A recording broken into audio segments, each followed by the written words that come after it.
Hello दोस्तों, आज मैं आपको एक मोटिवेशन कहानी सुना रहा हूँ। किसी गांव में एक किसान रहता था। उसके पास बहुत सारे जानवर थे। उन्हीं में से एक था गधा। एक दिन वह चरते चरते खेत में बने एक पुराने सूखे हुए कुएं के पास जा पहुंचा। उसने ही अचानक से उसमें फिसल कर गिर गया। उसकी आवाज़ सुनकर खेत में काम कर रहे लोग कुआं के पास पहुँचे। किसान को भी बुलाया गया। किसानों ने स्थिति को जायजा लिया। उसे गधे पर दया तो आई, लेकिन उसके मन में सोचा कि एक बूढ़े गधे को बचाने से कोई लाभ नहीं है और इसमें मेहनत भी बहुत लगेगी और साथ ही कुएं की भी कोई ज़रूरत नहीं है। फिर उसने बाकी लोगों से कहा, मुझे नहीं लगता कि हम किसी भी तरह इस गधे को बचा सकते हैं। आज है, आप सभी अपने अपने काम पर लग जाएं। यह समय गंवाने से कोई लाभ नहीं। तभी क्या हुआ कि ऐसा कहकर वह आगे बढ़ने को ही था कि एक मजदूर बोला, मालिक, इस गधे ने सालों तक आपकी सेवा की है। इसे इस तरह तड़प तड़प के मरने देने से अच्छा हो कि हम उसे कुएं में दफना दें। किसान ने भी सहमति जताई हुए उसकी हाँ में हाँ मिला दी। चलो हम सब मिलकर इस कुएं में मिट्टी डालना शुरू करते हैं और गधे को यहीं दफनाते हैं, किसान बोला। अब सुनो आगे कि किसान क्या बोला। किसान बोला कि ये सब सुन रहा था वह भी डर गया।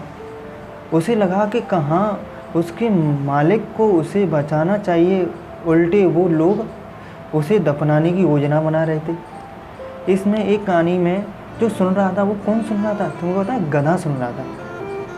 यह सब सुनकर वह भयभीत तो हो गया, पर उसने हिम्मत नहीं हारी। भगवान को याद कर वहाँ से निकलने के बारे में सोचने लगा। अभी वह अपने विचारों में खोया ही था कि अचानक उसके ऊपर मिट्टी की बारिश होने लगी। गधे के मन ही मन में सोचा कि भले कुछ भी हो जाए वह अपना प्रयास नहीं छोड़ेगा और आसानी से नहीं हारेगा। किसान ने भी औरों की तरह मिट्टी से भरी एक बोरी कुएं में झोंक दी और उससे झोंकने लगा और उसने देखा कि जैसे ही मिट्टी गधे के ऊपर पड़ती वो उसे अपने शरीर को झटकाता और उछलकर उसके ऊपर चढ़ जाता। जब भी उस पर मिट्टी डाली जाती वह यही करता और झटकाता और ऊपर चढ़ जाता।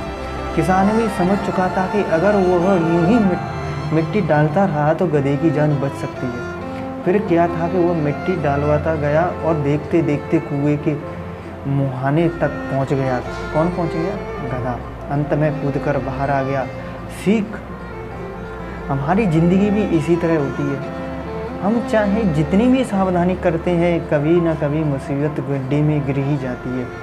पर गिरना प्रमुख नहीं है, प्रमुख है कि संभलना। बहुत से लोग बिना प्रयास किए हार मान लेते हैं, पर जो प्रयास करते हैं भगवान भी किसी न किसी रूप में उसकी मदद भी भेज देती है।